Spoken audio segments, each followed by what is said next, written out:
In a stunning move that has left Moscow reeling, Sweden has delivered a crippling blow to Russian forces, shifting the tides of the conflict in Ukraine. This unprecedented aid package from Sweden, NATO's newest member, marks a historic departure from its traditional stance of neutrality. What secret strategies and cutting-edge technologies has Sweden unveiled to support Ukraine? How will this affect the balance of power in the region? Let's delve into the dramatic developments that have sent shockwaves through the Kremlin and bolstered Ukraine's fight for freedom. Sweden becomes a partner with Ukraine. On May 29th, Sweden announced its 16th aid package to Ukraine, which was mostly military. It's meant to cause Russian casualties, which Sweden couldn't imagine a few years ago. Aid is unusual for Sweden's foreign policy. Stockholm maintained neutrality since the Napoleonic Wars until Putin invaded Ukraine. The 1814 Swedish-Norwegian War was Sweden's last war. Swedish neutrality was maintained during both world wars due to public backing. Swedes supported NATO membership at 17% in 2012. The percentage reached 46% by 2021. Sweden was always scared of Russia. Long and bitter Great Northern War in the early 18th century over the Baltic Sea influenced between the two kingdoms. Sweden lost the war and has been wary of Russia since. Sweden patrolled the Baltic using submarines in 1904 to safeguard its coastline. More Baltic underwater experience than any other nation came from that expedition. The Gripen fighter was developed to counter Russia. Even its radar system lets it see Russian territory without flying over it. Swedish culture fears Russian aggression. In 2015, older people on Gotland Island, one of the most important Baltic islands and the most likely area in Sweden that Russia would assault, said their parents would warn them that the Russians would get them if they didn't complete their dinners. Back then, islanders debated whether the Swedish military should expand. Sweden aids Ukraine. Sweden changed its mind about lethal military aid, like Germany. It started with anti-material weaponry, air defenses, and light vehicles. Sweden expanded its investments and showed early on that it was willing to invest proportionally in money and weapons. Sweden promised Ukraine 10 Leopard 2A5 tanks on the first anniversary of the war. Sweden's latest aid offer is $1.23 billion. For context, Sweden spent $8.75 billion on its military in 2023. Sweden has given Ukraine $4 billion in 16 packages since the invasion. The proportionally enormous expenditure shows Stockholm's danger perception. Russia's recent achievements have forced Stockholm to pay more. Sweden has passed multiple aid packages in recent months, and they have grown in size, reflecting Stockholm's wariness. Sweden announced its largest relief package, $682 million, in late February.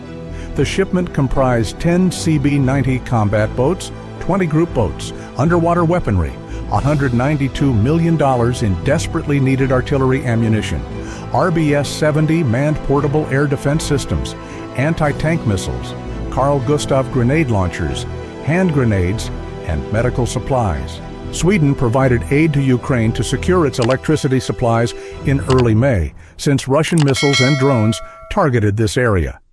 This aid will cover generators, transformers, solar cells, and spare parts, including switches, wires, pumps, and pipes. The May 29th relief package was twice as large as February's. It excludes JAS-39 Gripen fighter jet donations.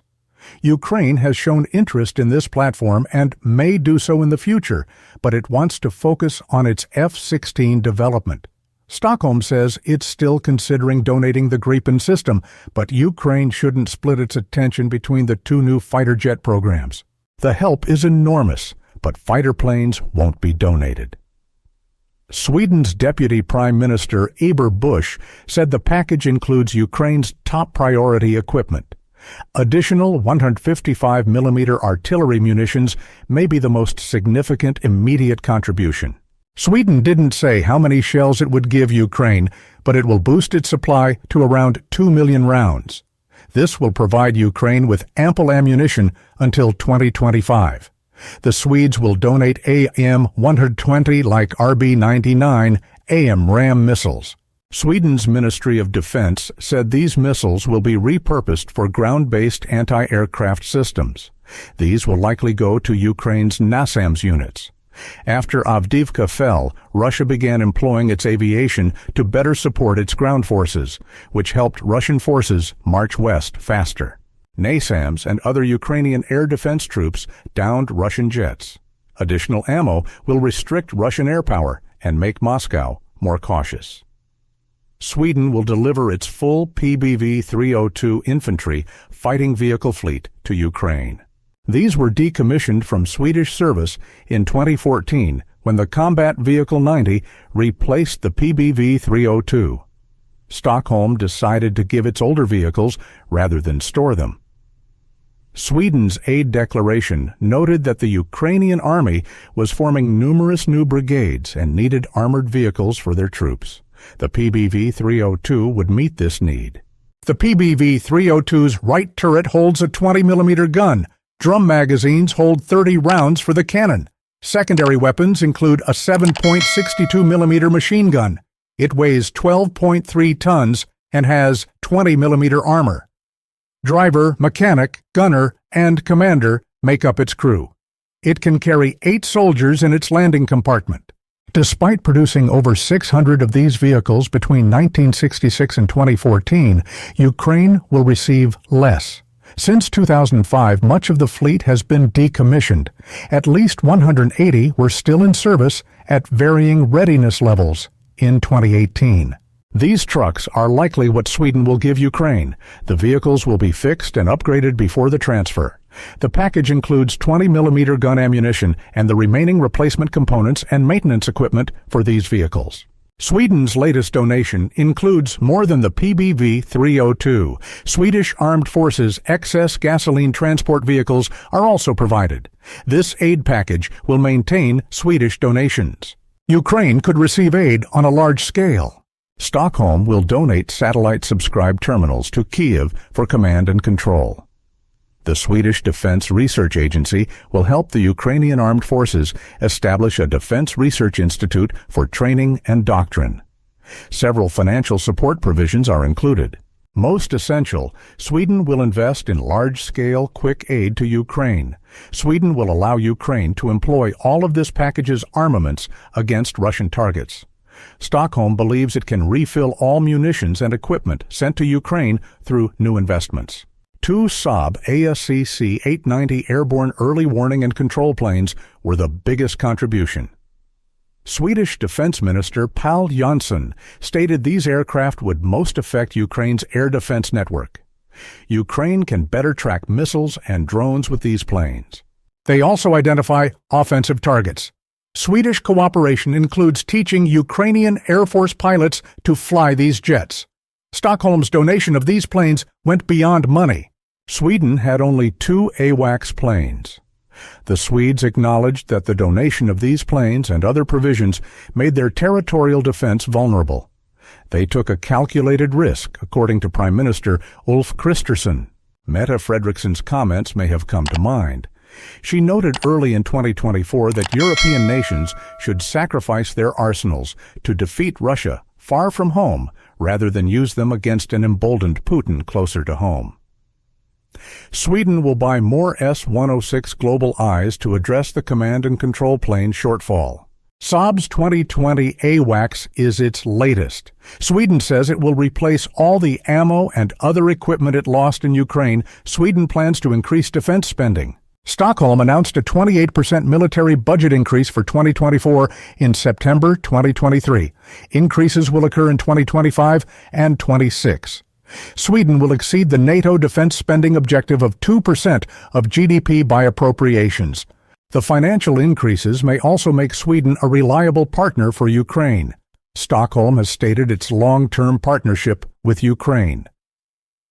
Prime Minister Kristersson announced on May 23rd that Sweden would give Ukraine $7 billion over 3 years to oppose the invasion.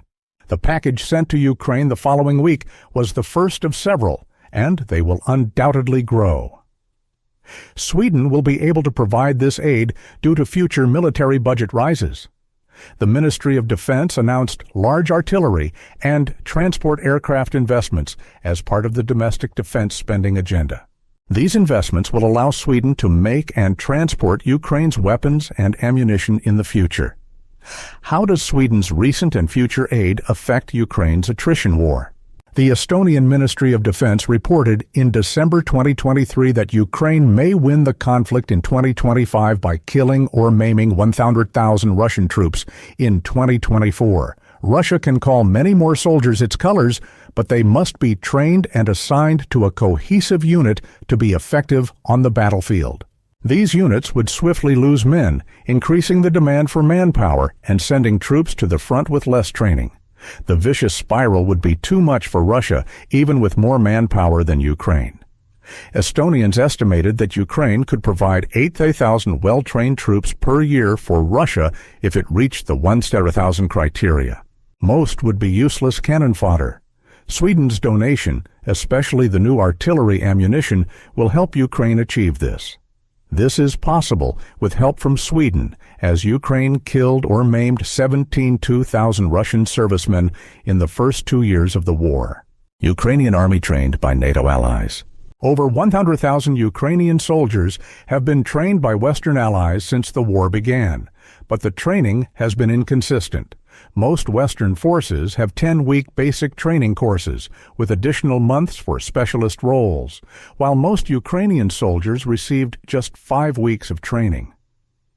Ukraine's military has criticized NATO for focusing more on counterterrorism than on high-intensity state-based combat, which has contributed to the loss of around 2,000 soldiers in the first 2 years of the war.